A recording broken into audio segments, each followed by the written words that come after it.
I'm Julie Wary. I'm the Interim Chief Probation Officer. Welcome to today's Prop 47 Local Advisory Committee meeting, as well as our Community Correction Partnership meeting. Clerk, can you take roll, please? Yes. Member Benson? Here. Member Sullivan? Here. Member Brookins? Here. Member Lutz? Here. Member Gordon? Member Warren? Member Kathari? Here. Member Green? Here. Member Jones? Here. Member Triplett? Here. Member Walker? And Chair Weary. Here. You have a quorum with the members that are present. Let the record reflect Member Geller, Gordon, and Walker are not present for this meeting. Thank you. Will you all stand and join me in the Pledge of Allegiance?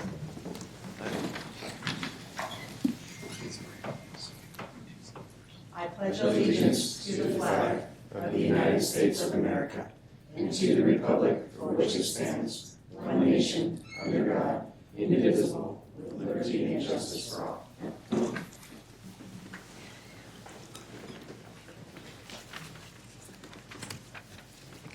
Clerk, if you could read the Metro Cable 14 opening statement and meeting announcement, please. Yes. Madam Chair, this meeting of the Community Corrections Partnership is live and recorded with closed captioning. It is cablecast on Metro Cable Channel 14, the Local Government Affairs channel on the Comcast and DirecTV UVerse cable systems. It is also live streamed at metro14live.saccounty.gov. Today's meeting replays Sunday, February 9th at 2 p.m. on Channel 14.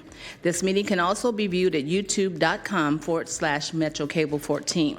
The partnership fosters public engagement during the meeting and encourages public participation, civility, and use of courteous language. To make a comment in person, please fill out a speaker request form and hand it to clerk staff. The chairperson will open public comments for each agenda item. When your name is called, go to the podium and make your comment. You may send written comments by mail to boardclerk@saccounty.gov. Your comment will be routed to the members and filed in the record. Thank you in advance for your courtesy and understanding of the meeting procedures. This concludes your announcement. Thank you. So today we have two advisory committees here. The first agenda one will be Prop 47 Local Advisory Committee, and then we will be moving into agendas 2 through 4, which will consist of our Community Corrections Partnership committee members. At this time, are there any members that would like to provide any introductory statements for the community? May I take roll for the advisory committee? Oh, yes, thank you. Member Lacey and Member Washburn. Here. Member Washburn is present. You have a quorum for the members of the local advisory committee. Thank you. You're welcome. Let me just again ask if there's any members that would like to provide any introductory statements for the community. Hearing none, then I'll ask the clerk to read item 1 into the record, please. Item 1 is acting as the Prop 47 Local Advisory Committee discussion of Prop 47 grant.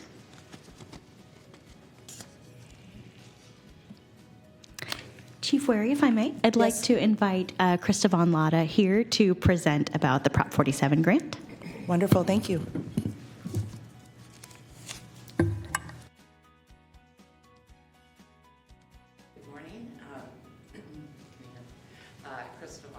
Department of Health Services. Good morning, members of the Prop 47 Advisory Committee. Thank you for taking the time to hear this presentation this morning. And with that, Laura, shall we go to the PowerPoint? Yeah, we should have a PowerPoint for this first item. Awesome. Thank you so much, Clerk. Oh, thank you.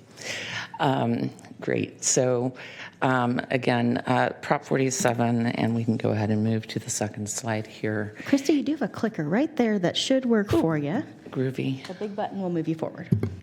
Bingo. Okay. Thanks, Laura. All right. So Prop 47, as many of you, I expect know, is a voter-approved initiative from 2014 that reduced certain felonies to misdemeanors and then redirected the savings from that change in law to and to other community-based activities with a view towards changing the overall justice-involved climate in our communities. So 65% of that savings, which we now know as being morphed by the passage of Prop 36, but is set aside annually for the Bureau of State and Community Corrections to administer a grant program that is targeted, again, towards taking a different approach at engaging with our justice-involved individuals and communities. So we did, in fact, apply for that grant back in June. The award was made in October, and we did receive $8 million for the pilot project proposal that we submitted to the BSCC at that time.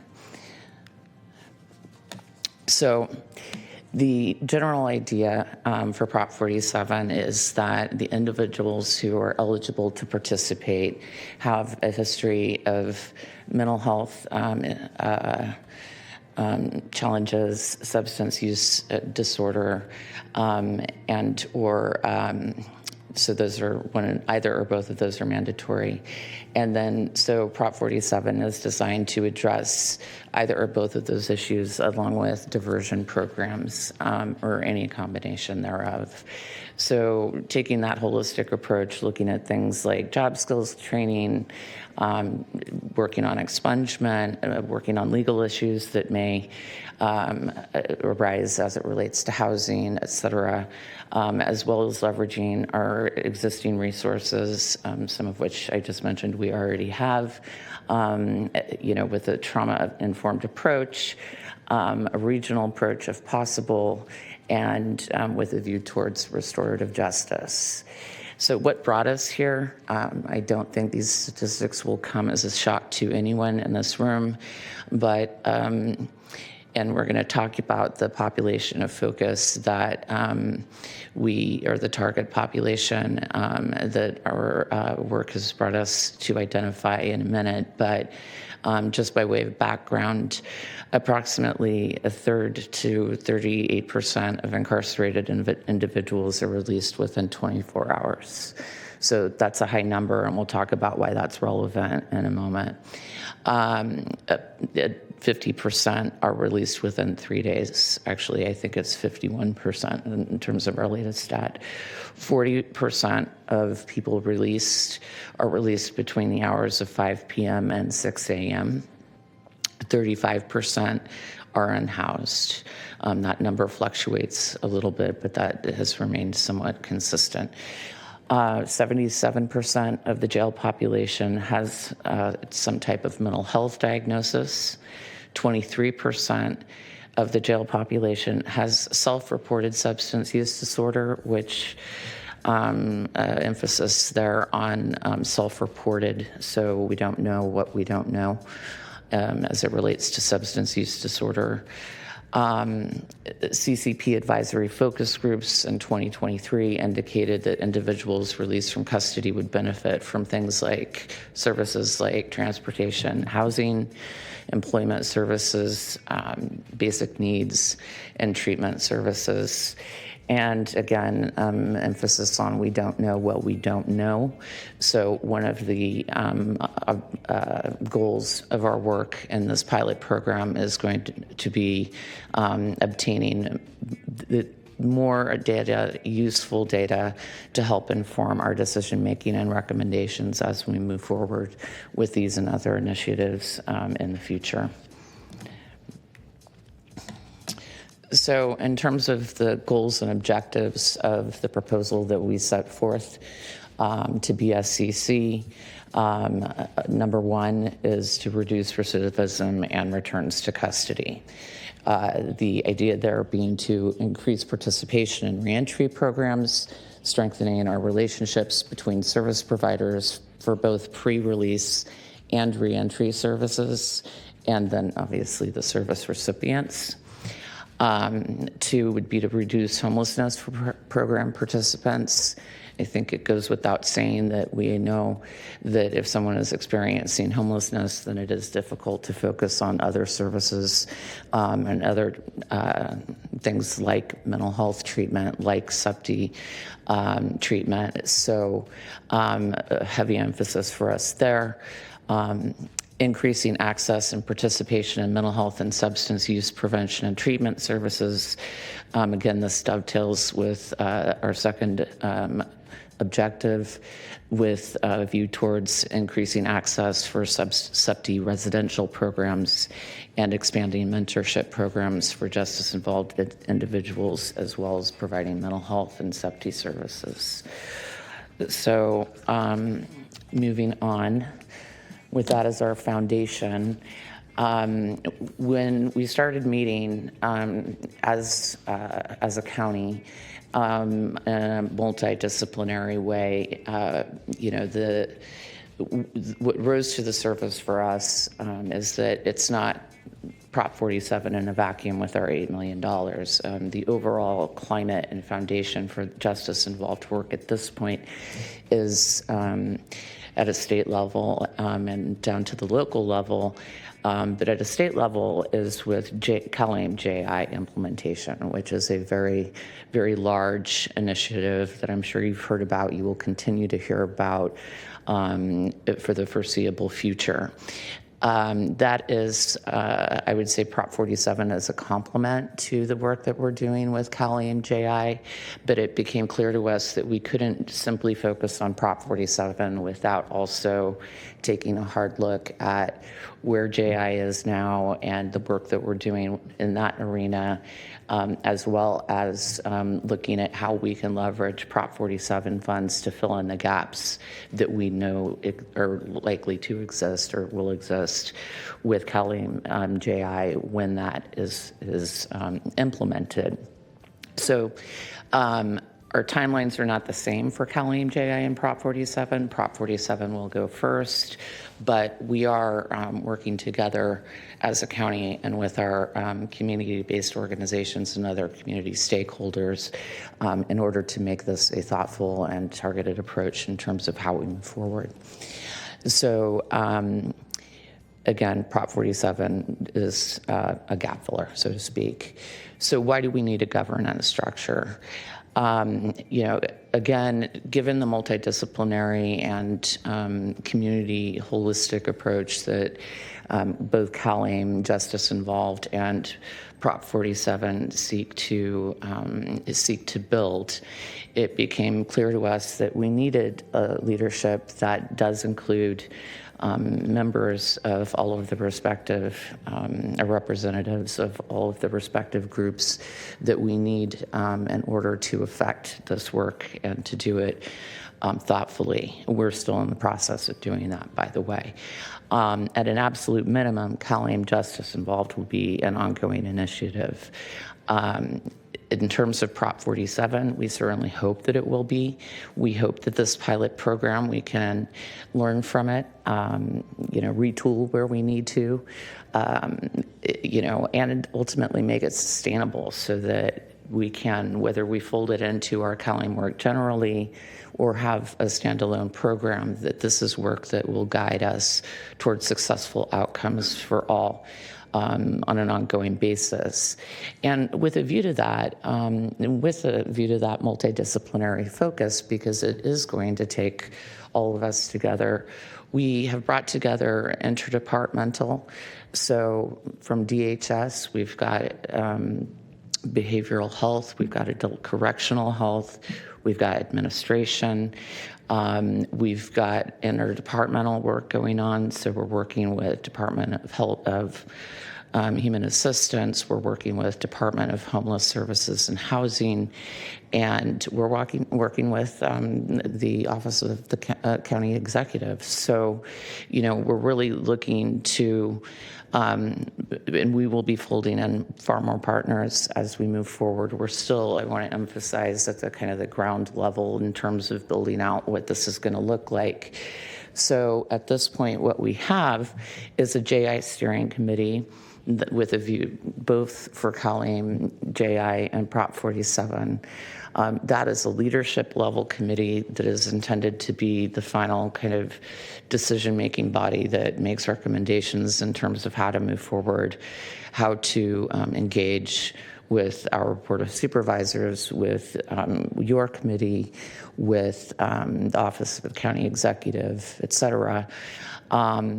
And then pre- and post-release coordination committees that are charged with essentially identifying where we have opportunities, where we might have risks, where we need to do more research, and then ultimately collaborating in order to make recommendations to the steering committee. I'm going to flip to the next slide here in a moment and show you what that looks like. But I do want to highlight for everyone here that this is the first iteration. We expect and hope that this will change, it will expand, it will be honed as we move forward with not just Prop 47, but also the Colleen Justice Involved work that we do together. So just a visual here for the structure. Again, the steering committee, the pre- and release service coordination committee, post-release service coordination committee. Just for the record, there's a lot of overlap here because a lot of that work does begin, a huge amount of it begins during incarceration. And then the whole point of much of this work is that we are doing warm handoffs, linkages, pre-release planning, et cetera, such that when the release happens, there's coordination on that end. Prop 47 is heavily focused on the post-release coordination. But like I said, it starts during incarceration. We have challenges identifying quicks or people who are going to be released in less than 3 to 5 days. So identifying those people, if we can, while they're incarcerated poses a great challenge, but not one that we are ignoring or hopeful that we can address.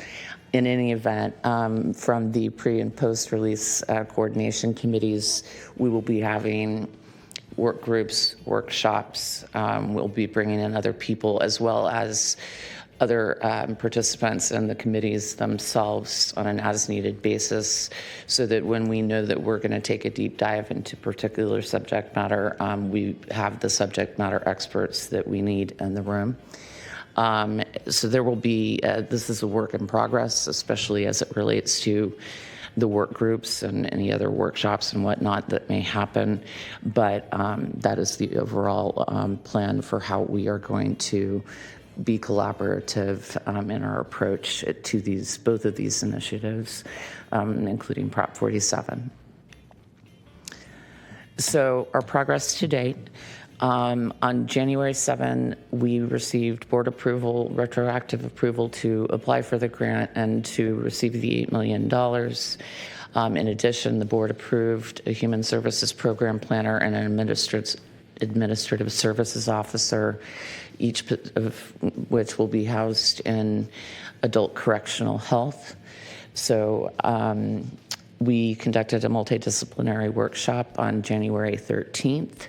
It was co-facilitated by myself and our Colleen consultant, and included leadership and representatives from Department of Homeless Services and Housing, OCE, Adult Correctional Health, Behavioral Health, and admin. That was a great day, by the way, and we're looking forward to doing another where we can include even more of our community partners.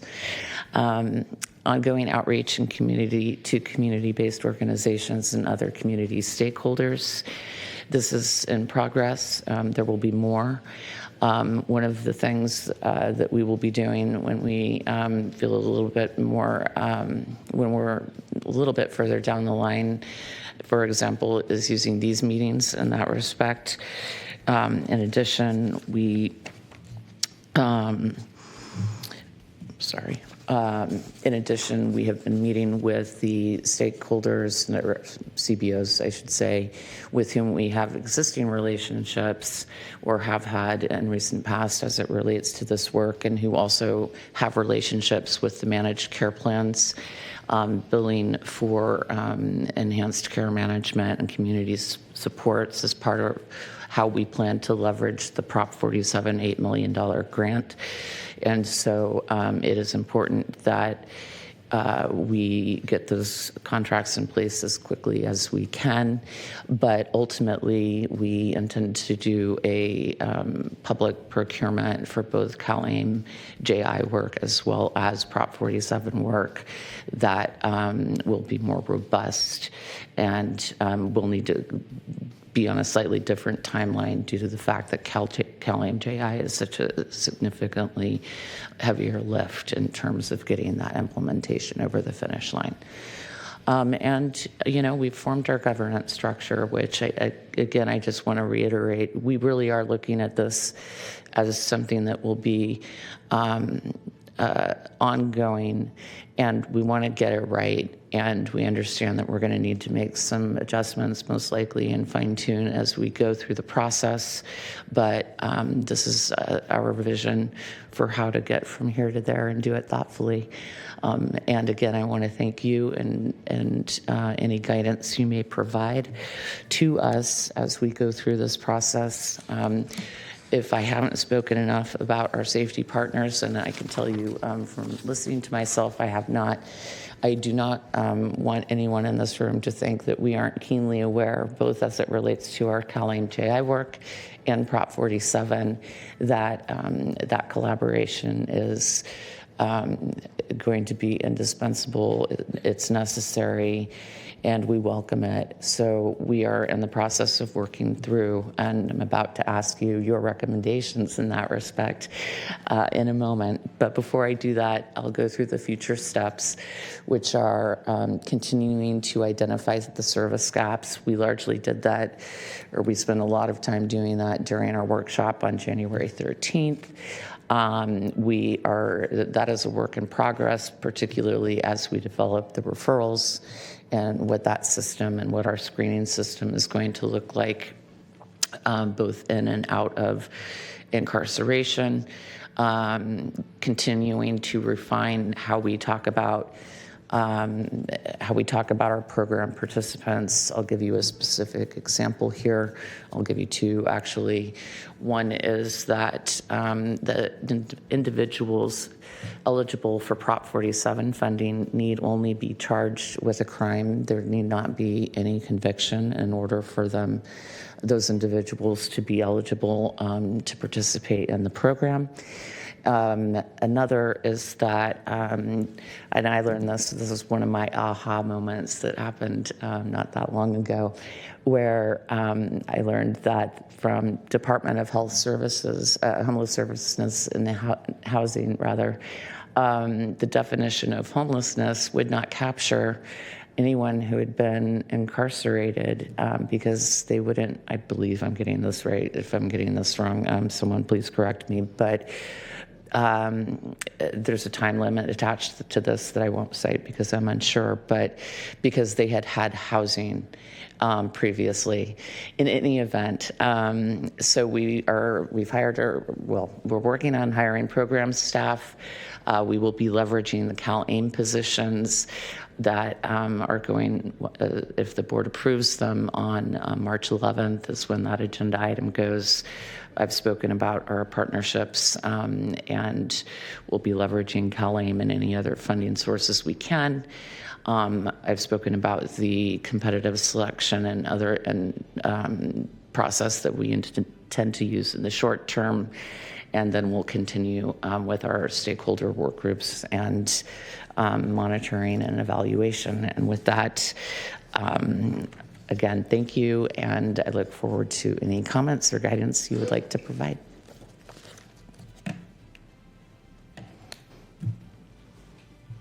Thank you, Ms. Venletta, correct? Vonlada. Vonlada. I'll open it right now for any comments or discussion points to the committee members.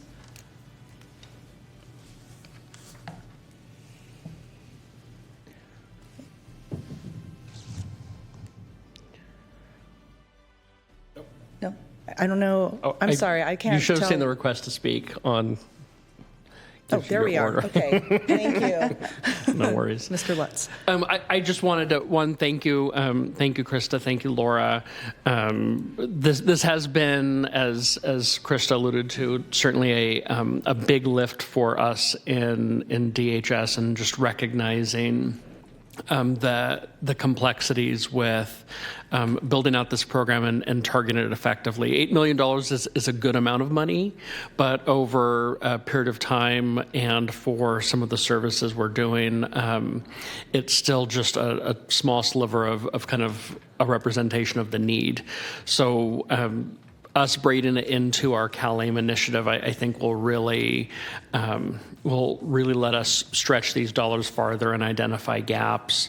And I think Krista hit on it, but I'll just reiterate too. One of the primary objectives in this, recognizing that we've narrowed our population focus to those people that are quicks. The reason those are important too is, even if they're Medi-Cal eligible, they're in and out so fast that we can't get determinations done and Medi-Cal turned on. And so this gives us an opportunity to make sure they don't fall between the cracks. And importantly, the goal here is 24/7 linkage. Going back to the stats that Krista highlighted, we know a good chunk of our inmates are being released in the middle of the night. Services are closed, but again, we don't want to lose them back out into the community. It represents an opportunity for us to wrap those services around them, have a warm connection at 3 a.m., offer them shelter, and then start to get them engaged with broader services. So that is another one of the key areas that we've really honed in on for this program. Yes. Thank you, Director Lutz. Should have focused. Looks like I have Ms. Benson. Yes, thank you. I just also wanted to thank you for all of your work on this project. And on behalf of the Public Defender's Office, we are really excited about what this is going to provide for our clients. And you have our 100% support and however we can help lift this. Thank you. Thank you.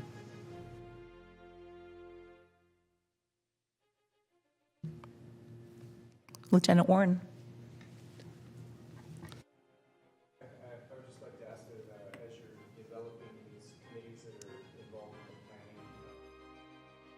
The reentry teams at the Rio Casumas Correctional Center, and also the operations team at the main jail. I think you'll find them very helpful in your endeavors. Great. Thank you very much. Ms. Katari. Yeah, thank you, Krista, and the whole team for your work on this. I know it was a heavy lift. I wanted to just go back to a question you had asked of this group and see if anyone else wants to comment. I think the suggestion to include the reentry teams is really important, and I wonder if anyone else from other departments feels like there's a space here for your department to participate. I also want to acknowledge Ms. Benson's work and the public defender's work that sort of has been the groundwork that led up to this, because public defender's office was taking a lead role in those linkages before. So just appreciate paving the way for that. I just wanted to, just ask your question again to this group about how else can we engage our justice partners in these discussions.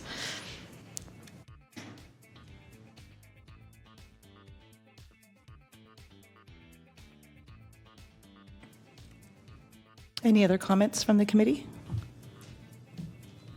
And my mistake, it's Chief Warren. Just want to make that for the record there. Okay, then I'll ask the clerk if there are any public comments for Agenda 1, please. Madam Chair, we have no public comment for item 1.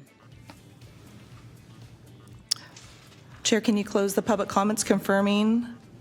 Oh, actually, I'm going to close the public comments confirming that there's no one in the queue. Correct? We have no one in the queue, and there's no public comment. We do not do public comment, telephonic public comment anymore. Okay, So it's thank just a you. person. Okay.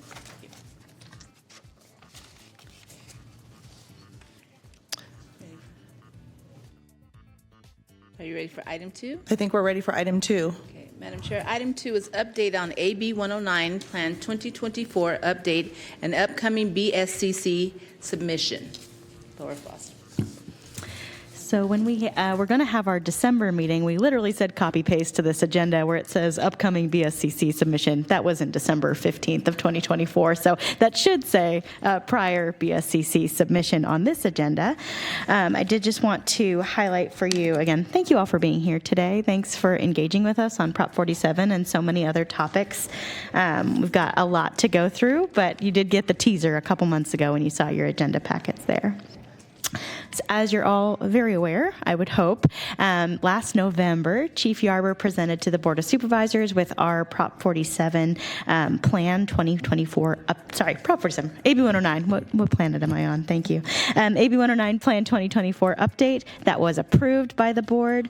There were 2 public commenters at that time. Those individuals have not attended these meetings, nor have they attended any CCP advisory board meetings. So if we see those individuals, we want to encourage them to get involved in those spaces so that their comments can be received and heard ahead of when those decisions are being made by the board in the future.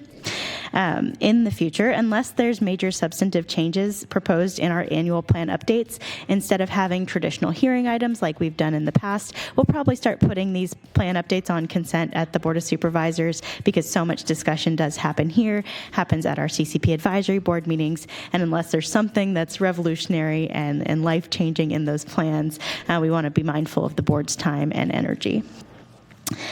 So the AB 109 plan update was submitted to the Board of State and Community Corrections, the BSCC, in December, along with the annual reporting survey that they require. In your package, you see the letter that was, or you probably don't have them in front of you, but your letter that was submitted from the BSCC. They sent us a letter saying, hey, please fill out this survey every year. Well, one thing they noted in that letter this past year was that with the governor's budget change this past year, AB 109 planning funds are no longer being provided. That was $200,000 that counties used to receive to support planning funds.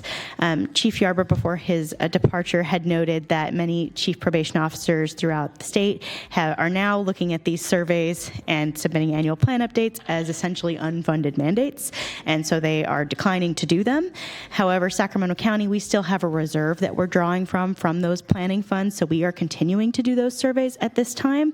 That said, if there's a question that's marked as optional, we're no longer doing it. So that's our small change into what we've done in terms of our reporting, and you do have a copy of that report in your materials today. That is all that I have from this item. Yeah, I'll open it up to the committee members for any comments.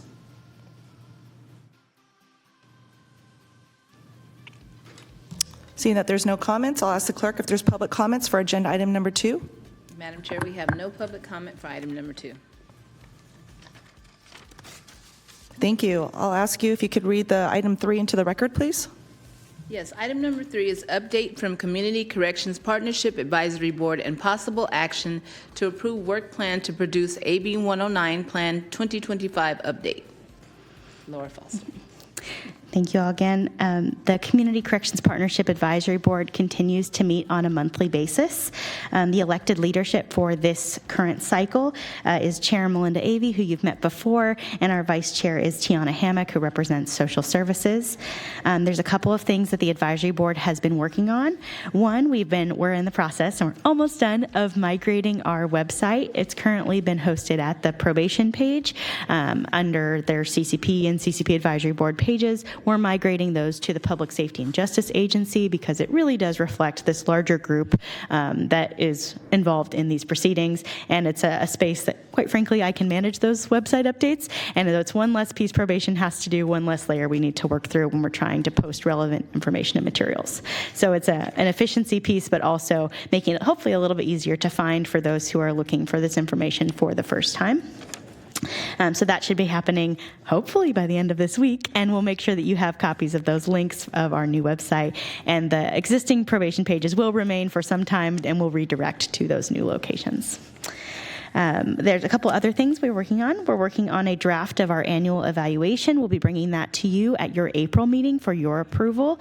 That is the annual program evaluation that our departments who receive AB 109 funds will be helping us complete on a quarterly basis. This was approved in the 2023 annual update, which governs the fiscal year 24-25 that we're now in.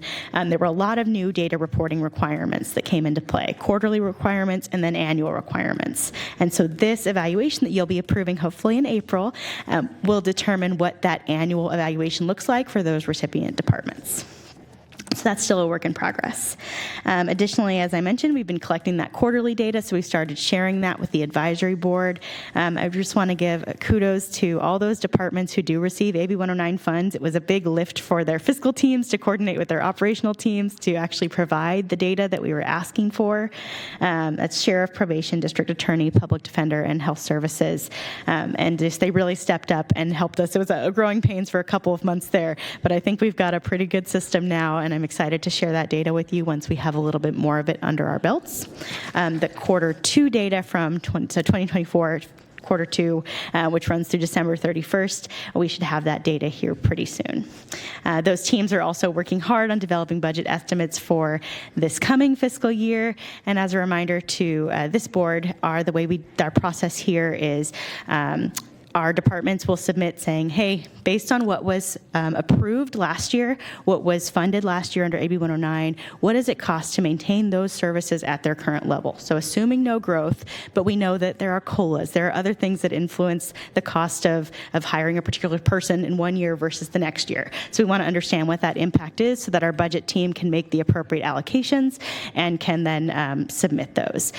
Also want to be mindful that of the last year and likely continuing on into this year, we are still looking at limited to no growth and not necessarily even receiving our base allocation. So we've been using our reserves of AB 109 to support that to continue to sustain our current level of funding. And at this time, we still do have the reserves to do that, but there's unlikely a lot of opportunity for growth using AB 109 funds at this time. The CCPAB has also been working on establishing a standing committee for community engagement. The CCPAB has had several iterations of a committee that talks about outreach, engagement, education, and we realized because ad hoc committees are supposed to be limited duration, limited purpose, if you start doing those a couple of times, it's no longer serving that limited duration and limited purpose. So they're going to be establishing a standing committee. The first committee meeting will likely be in April. The committee members are the 4 community members from the CCPAB. So that will be a community-driven, community-led space. Again, quarterly meetings. They'll be meeting outside of traditional business hours, which is a criticism the CCPAB has received in the past. It will also make it so that we can probably make our CCPAB monthly meetings a little bit shorter because we're transitioning part of that business to this standing committee on community engagement. One thing we've run into in the past, both in this room at the CCPAB and other spaces, is we are so focused on the AB 109 plan. But there's a lot of interest in justice and justice-related topics and community corrections topics that aren't specifically related to our plan that we hear a lot of comments about, and we want to create a venue for people to actually share that information, and we can relay it to the appropriate departments and connections while recognizing that it isn't necessarily going to be tied directly to our AB 109 plan. So this is creating a space for those conversations to happen. That body will also be used to host an annual, one of their meetings each year will be devoted specifically to that annual AB 109 update, previewing with the public, getting an opportunity to get feedback, and we'll be promoting those pretty heavily with the county's social media. So that's a brand new thing. One of the topics that the CCPAB had previously covered was looking at racial disparities. That has been transitioned to this new committee. They'll be having one meeting that's looking at race, equity in the justice system and what the interaction is of that, and we're still formulating what that kind of workshop community meeting is going to look like. But we strongly encourage members of the public to kind of stay tuned and pay attention when that meeting does come up. We want to engage the community as much as possible and hear from them. Next, we have the development of the work plan that you have before you. Each year, we're very mindful that the goal of the CCPAB is to get you an updated plan every year, make those recommendations so that you can consider them. That is our goal and our mission, and sometimes we need guideposts to help us get there. So we developed a work plan that sort of keeps us on track. It's a living document. It lets us move things and change things, and it needs to be flexible. Highlights of the work plan include that we're requesting presentations from our AB 109 recipient departments for each of the identified service areas in what we call Category B. That's those eligible expenditures for anyone in the justice system, the broader population beyond just AB 109 offenders. We're looking to understand what's funded by AB 109, what's funded elsewhere, and if there's any planned changes to these programs that would require us to update the AB 109 plan in the future. One, we've acknowledged in the past that one of the challenges with the AB 109 plan is it doesn't paint the whole picture of funding. It shows we're only talking about what's being funded by AB 109, and that can leave someone who finds this document to be like, that's it? You're only funding these 5 positions? No, we're just not telling the rest of the story as to how that's being handled with general fund or other sources. So that's something we're really looking to enhance the AB 109 plan with this year, and getting that information from our departments is really crucial in telling these stories in a more comprehensive way. And of course, we'll be continuing to review quarterly and annual data in those CCPAB meetings as well.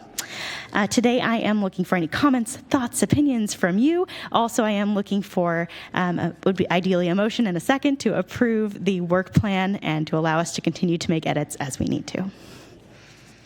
Sorry, that was a lot. Thank you. Thank you, Laura. I think it's really important that we encourage community voice in any process that we can, so I appreciate that feedback relative to the CCP, AB, and then the subcommittee of that committee. Hopefully that they'll have some really great ideas that they can bring back to us. About this time, I'll open it up to the committee members for any other comments, questions, thoughts.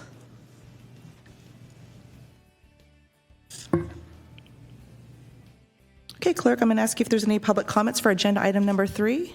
We have no public comment. Okay, at this time, I think I'm going to, I believe, call for a vote on the work plan. We will need a motion first to Okay. get that vote forward. Okay, can I have a motion? We're asking the CCP to approve the work plan. Member Triplett would approve that motion.